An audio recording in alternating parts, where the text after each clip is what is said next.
Bienvenidos a una nueva sección de física. En el día de hoy estamos en mecánica de fluidos, volumen 3. Bueno, hoy hablaremos de dos principios muy importantes, el principio de Pascal y el principio de Arquímedes. Comencemos con el de Pascal.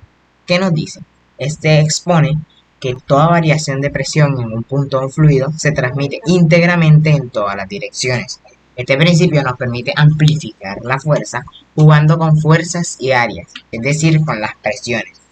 Es de añadir que este principio también puede ser comprendido como aplicar el torque o palanca en líquidos. Su fórmula es la siguiente. Encontramos la relación de acá abajo. Bueno, ¿qué nos quiere decir este principio? Nos quiere decir que si en un líquido,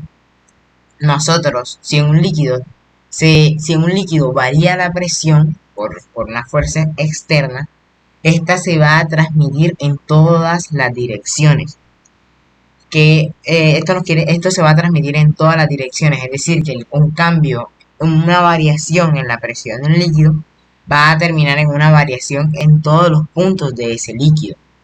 Lo de las fuerzas y áreas es lo de esta relación, fuerza sobre área. Recordemos que esto es lo mismo que decir presión como tal, fuerza sobre área.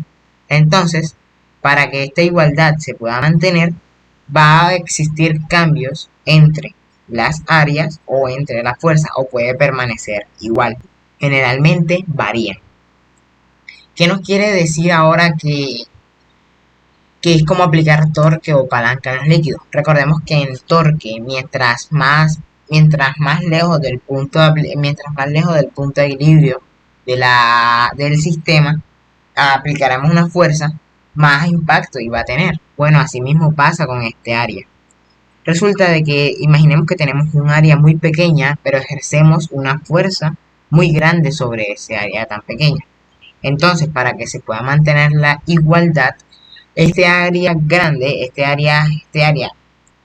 el segundo área, tiene que compensar la igualdad. Más tarde veremos un ejemplo para que quede un poco más claro. Ahora veremos el de Arquímedes. Este postula que todo cuerpo sumergido de un fluido en equilibrio experimenta una fuerza que va de abajo hacia arriba, llamada empuje. Esta es equivalente al peso del fluido desalojado por el cuerpo. Es decir, empuje es igual a densidad por gravedad por volumen sumergido del cuerpo. De hecho, si el peso de un cuerpo que se sumerge en un fluido es menor, igual o mayor que la fuerza de empuje, se producen tres posibles escenarios. Uno, si la fuerza de empuje es menor al peso del cuerpo, el cuerpo se hundirá y se depositará en el fondo. Si la fuerza de empuje es igual al peso del cuerpo, el cuerpo permanecerá en la mitad del líquido en el que se encuentra. Y el tercer caso, si la fuerza de empuje es mayor al peso del cuerpo, el cuerpo ascenderá a la superficie del líquido sobresaliendo, es decir, estaría flotando. Bueno, vamos a ir por partes. Primero, ¿qué postula Arquímedes? Postula que cuando nosotros sumergemos algo en un líquido, esto, por tener masa y volumen, va a desalojar agua, va a sacar agua del recipiente. Bueno, y ahora, va a sacar agua del recipiente. ¿Y qué pasa con esto?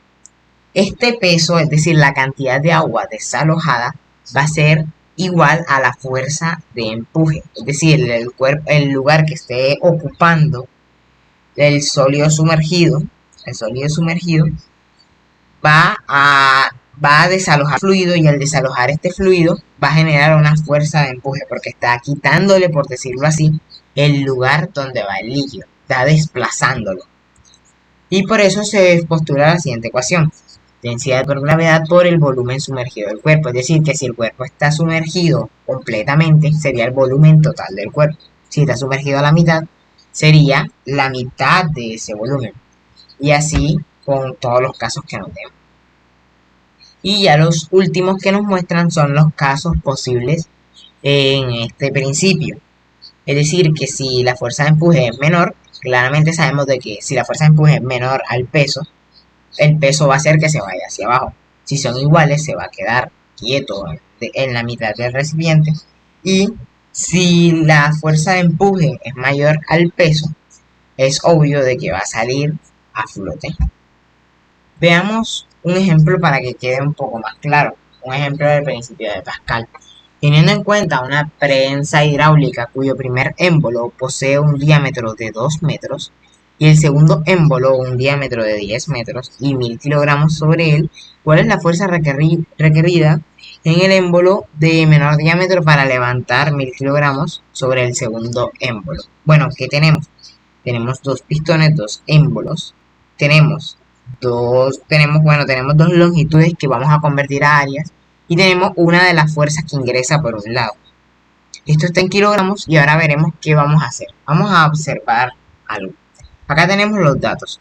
Los diámetros de los émbolos, los kilogramos sobre el émbolo 1 y los kilogramos sobre el émbolo 2. Bueno, ¿qué debemos hacer primero? Nos vamos a este apartado de aquí. Recordemos de que recordemos que estamos trabajando con áreas.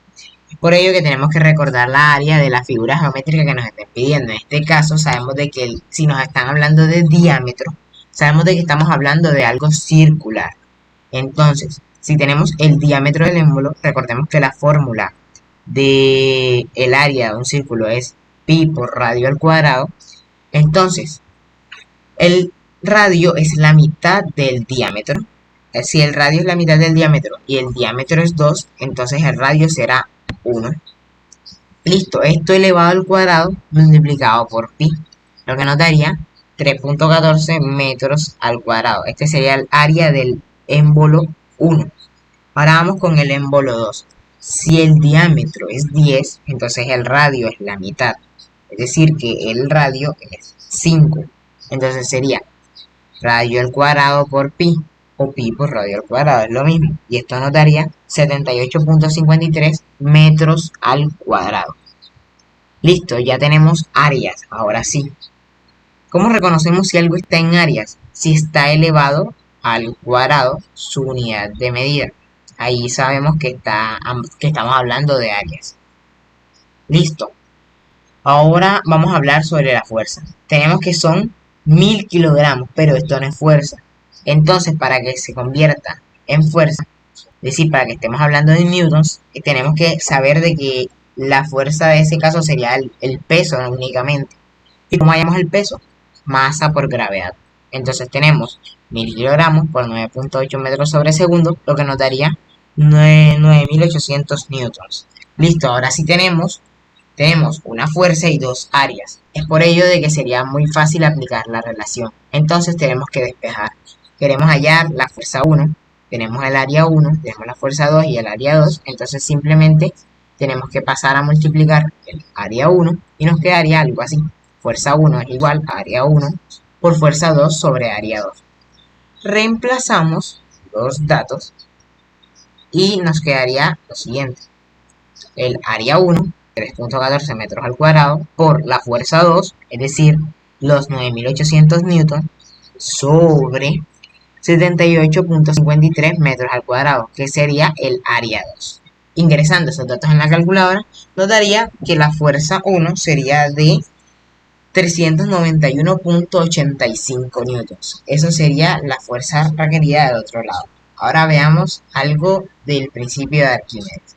El peso de un objeto X, no sabemos qué objeto es de 600 newtons.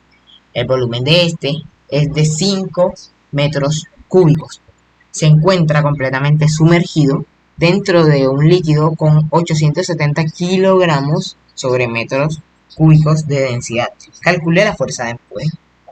Bueno, vamos a leer bien y vamos a interpretar. El peso de un objeto, ya tenemos el peso y tenemos el volumen. Ahora, ¿cómo podemos saber qué debemos hacer en la fórmula? Nos está diciendo que se encuentra completamente sumergido, entonces no vamos a trabajar ni con la mitad, ni con un cuarto, ni con un tercio del volumen, sino que vamos a trabajar con el volumen completo.